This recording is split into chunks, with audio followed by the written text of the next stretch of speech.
Jane Akins, the City of Northport's Community Engagement Coordinator. Welcome to our new podcast, Voices of Northport. In this series, we aim to preserve the living histories that shaped our city's identity by creating an audio archive through the voices of those who lived it.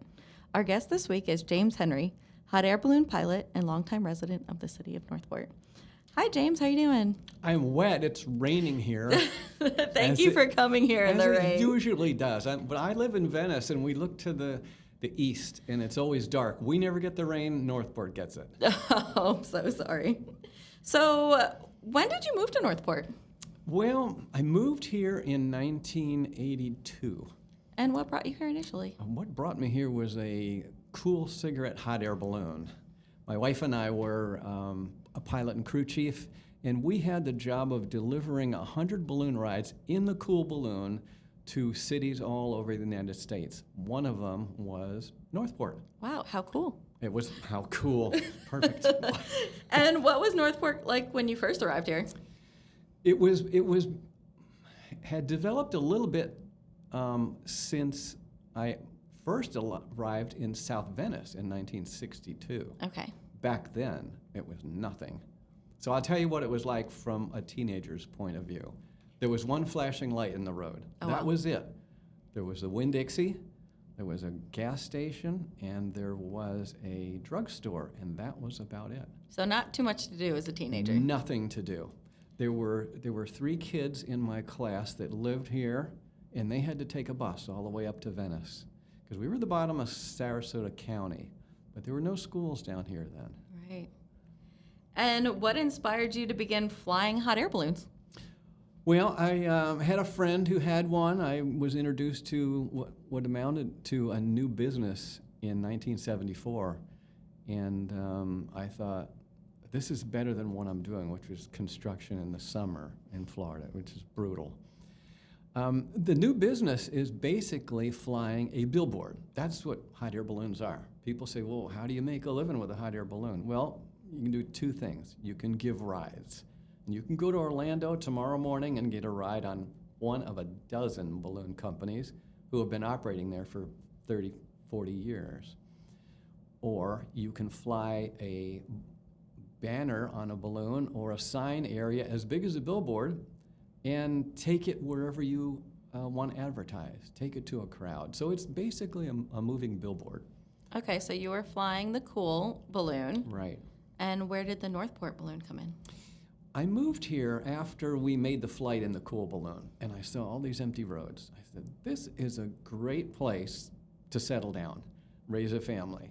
We had been on the road for several years, my wife and I, as a team, flying balloons for Porter Paints, Frontier Steakhouse, Burger Queen restaurants, a whole bunch of other entities using balloons for an advertising.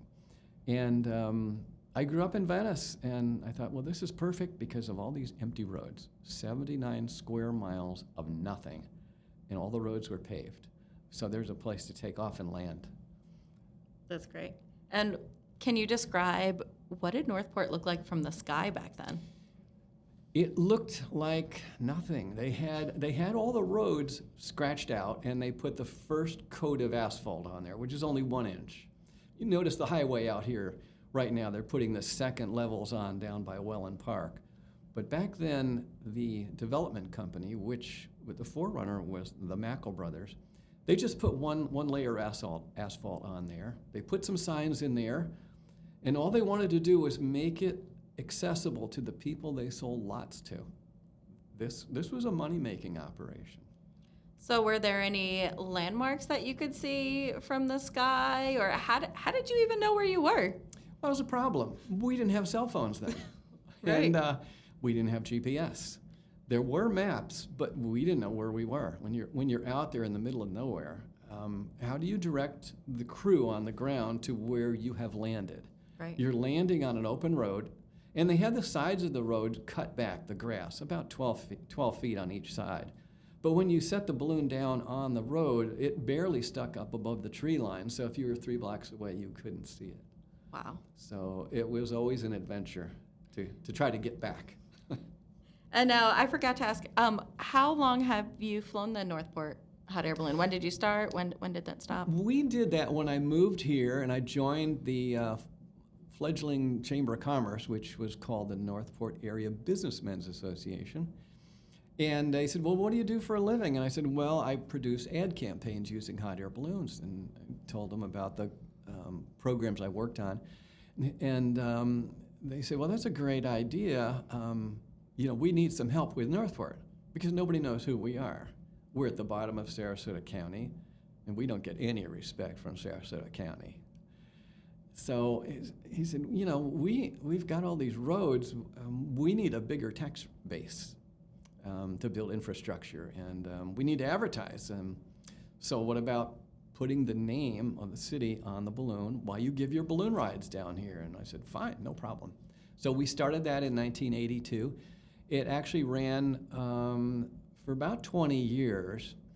We wore out the first balloon, and then some of the local companies in town wanted to be on the next one. So the next one didn't look like anything. It didn't look like the first Northport balloon. It did not say Northport. It said Guarantee Bank. It said, let's see, I think it was Vision Energy, and it said Bill's Texaco, the one little gas station we had here in town. That's funny. So you came to our birthday party, our 65th Yes. birthday party last week. What was it like to see the replica balloon after flying yours for so long? I was so amazed that what didn't seem to me to be a big thing back then, that it made such an impression on the city of Northport that they used it almost as an icon for this celebration.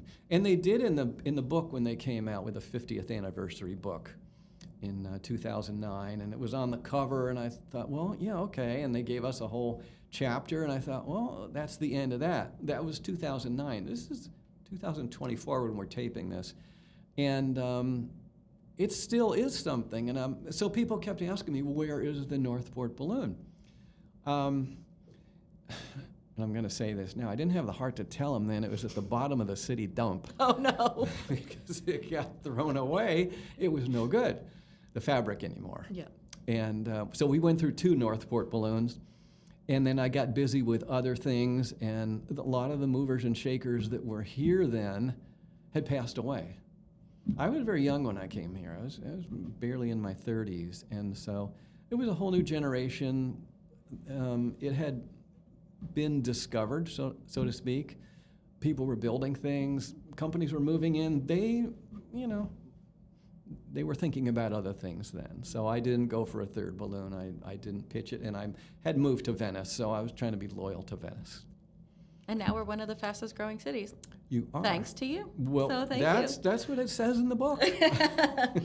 Okay, so we want to know some sort of like unique experience or memorable experience while you were flying. Did anything sort of like funny or crazy happen while you were in the sky? We had, we used to get a lot of media attention with the balloon. And we had 3 television stations that came down during that time and went for a ride, and they wanted to film it. So, sure. We had a big shuttle van at that time that had Northport advertising on the side. We got it from Disney World, actually. And it toted the balloon around plus the crew. And we went out in the wilderness, and we'd land, and we give everybody a champagne quiche picnic breakfast in the morning. Oh, nice. And I learned that in Paris. My wife and I were over in Paris doing balloon rides for wealthy people from all over the world, and that's what they did. And I thought, well, let's do the same thing here. And so the TV wanted to come down and go for a ride. Fine, you give Northport some advertising. So it does generate an awful lot of media attention. And we did 3 of those. Nothing too exciting happened. Any engagements in the sky? Oh yeah, lots of engagements. Nobody's ever said no. How can you? Yeah, lots of engagements. We took off from Quality Healthcare, which is on Trot Circle now. I think it's still there. Lady was 100 years old, and they asked her what she wanted for her birthday, and she said, I want to ride in that balloon I see every morning. Okay, so they called me up. They said, can you do it? I said, yeah. So we came over in the morning, and I called up a couple television stations. I said, come on out. And they came out, and we had 2 newspapers and 2 television stations, and they took her, and they sent somebody from Quality Healthcare as a guide. She didn't need anybody with her, but they said, well, you know, we need to have somebody in there. So fine. So we put her in there. We lifted off. It was a very gentle ride. Ballooning is so gentle you don't even know you're moving. You're going at walking speed to bicycle speed. So this is fine, even for somebody who's 100 years old with possibly brittle hips, which we all worried about. Can she climb in the basket? Sure, she can climb in the basket. Okay. So we took off, and we're up, and I go up about 15, 20 feet, and we're moving at walking speed. People are on the ground following us with cameras and waving, and she's waving. She thinks this is wonderful, and I thought, she is pretty sharp for 100 years old. And then after a few minutes, we're about ready to drift off the property of Quality Healthcare and head back out to Price Boulevard to land somewhere. And she looks at me and she says, are we still in Florida? Oh, wow. That's when I realized she comes and goes. Yes. Okay, so you mentioned Price Boulevard. Was there a specific route that you would take that maybe wasn't marked back then but is now? We used to normally fly from the end of Estates. Okay. Way out there where Sumter probably ends now. The normal winds were from the northeast. So we'd come across town, we'd cross the interstate near the Sumter interchange. Amazingly, we crossed where we're sitting right now at City Hall. This was the landmark I headed for because I knew there were some great landing spots past it. So I could see it from the air. The reason I could see it was not because the building was here, because it wasn't. There was a pond here, a big lake. This entire property that the City Hall and all the related buildings sits on was a giant lake, maybe 2 feet tall, with trees around it. And we would come across the trees, we'd drop down very low over the water, they'd look down, see the reflections, wave, and have a good time. Sometimes we'd land at the end of the lake, sometimes we'd just go on. But yeah, there were landmarks we tried to follow. How interesting. Okay, so you lived in Northport, you were here as a teenager, and then you've seen things grow. What was your favorite restaurant back then? You had to eat somewhere. There was only one restaurant. It was called the Old World Cheese Shop. Okay. And I forget the guy's name that was in town. Zachar begins with a Z. They named the street after him, the frontage road there. That was about the only one. Across the street, there was a little pizza place. I don't know if it's there anymore. I don't remember the name. Was it Little Italy? No, okay. It was somebody else. It was a name. Okay. Vito's or Vinny's or something like that. But it was a real Italian place, and it was good. Okay, so if you were able to go back there today, what would you order? There was actually a second pizza place down towards the bridge. Okay. And that pizza place, I swear it had brown sugar on the pizza. It was sweet. Wow. But not really sweet. Yeah. But you taste it, you go, this is really good. What is it? And we figured out it was brown sugar. How interesting. So that's it. But you, when you wanted to go out to eat, date night, you'd go to Venice or Sarasota. And are you still flying balloons to this day? Last balloon I flew was the Seminole Seminole Casino down in Immokalee for a friend of mine. He was there. They were tethering. He said, "Come on down." We talked. We had fun. We just tethered it. I forget what it was for. But I don't have a commercial project going right now, and I thought I'd like to do that.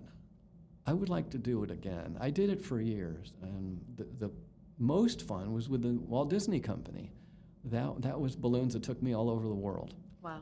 And I loved all that. Did it have a big Mickey head on it? We had a Mickey. We had a Donald Duck. We had the ball that's in Epcot, which is called Spaceship Earth. Mm-hmm. And we had the castle that's in the Magic Kingdom, which is called Cinderella Castle. We took those around the United States for the 20th anniversary of Epcot, 20th anniversary of the Magic Kingdom. We took a balloon over to Paris for the opening of It was called Paris Disneyland. Now it's called Euro Disney. We took it out for a press party ahead of time. For the 20th anniversary of Epcot, I've got this picture on the wall in my house. Somebody had the bright idea, why don't we fly this balloon over Niagara Falls? Now, the castle balloon is basically very close to the height of the actual castle in Walt Disney World. It's like 10 stories tall. And it's in fabric, made it out to look like it's floating on a bank of clouds. So it's called Castle in the Cloud. And somebody said, Niagara Falls, when the water hits the bottom, it makes clouds. If you've ever been on the little boats that are down there, people in the blue raincoats, they take you up to the falls and you get to hear the roar and see everything. I said, what about a picture over that? Now, we were actually drafted into the creative entertainment division of Disney, which came up with wild ideas to promote any Disney entity. And so they said, okay, we're going to do that. And there were six, I think there were 6 of us pilots that they could call on at any time, 3 teams of 2 pilots each. And we got the assignment for you're going here, you're going to Paris, you're going to Chicago, and I drew straws and got the Niagara Falls crossing. So we took it up there, and we actually flew it across Niagara Falls. And so I've got that picture.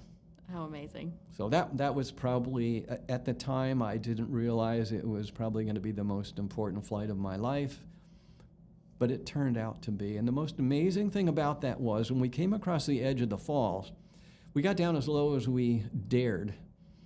And we were probably about 15, 20 feet off the water, right off the edge. It was just nothing but noise. And I had some reporter from Good Morning America with me. I think she was filming it, or at least recording her thoughts as we came across the falls. I gave her my camera. I said, here, take pictures, coming and going, because I'm busy flying this. So we came across it, and we looked down, and there's rocks sticking up. And there's old branches and pieces of trees. And I realized the water, 3 feet deep at the most. In other words, if you had waders on and were really brave or were really stupid, you could walk your way across Niagara Falls 10 feet from there. Now, the force of the water is likely to pull you over, but it was no big deal on the top. The big deal is on the bottom when all that water hits. So we came over that, and we got a little buffeting, and not too bad. It was a little misty, and then I see the little rainbows down there, and then I had a great idea. Now I'm looking out, and I see our helicopter out there, and he's got the photographer strapped in an open door like he's in Vietnam with a machine gun, only he's shooting the shots because they wanted that picture. And it looked like he'd got the shot. He went around me 3 or 4 times. I thought, he's got it by now. Look at that. Now we can do what we want because we accomplished the mission to get the picture. And look at those boats down there. So we dropped it down. Like it went down really close. I wanted to get as close as I could to those boats. But as I came down, the wind shifted, and I headed towards the Canadian side, which are cliffs, if you've ever been there. So I had to climb up. Wind took me back over the middle. I tried it 2 or 3 times and then said, okay, we're not going to do that anymore. And we just flew over the Wax Museum in Canada and landed back across the Rainbow Bridge on the American side on a golf course. And that's how the flight ended. How fun. Well, thank you, James, for joining us today and sharing your experiences. You're very welcome. Your insights into Northport's history and the hot air balloon and the future have been enlightening. To our listeners, we hope you enjoyed this episode of Voices of Northport. Stay tuned as we continue to learn from our local Northport experts. Until next time.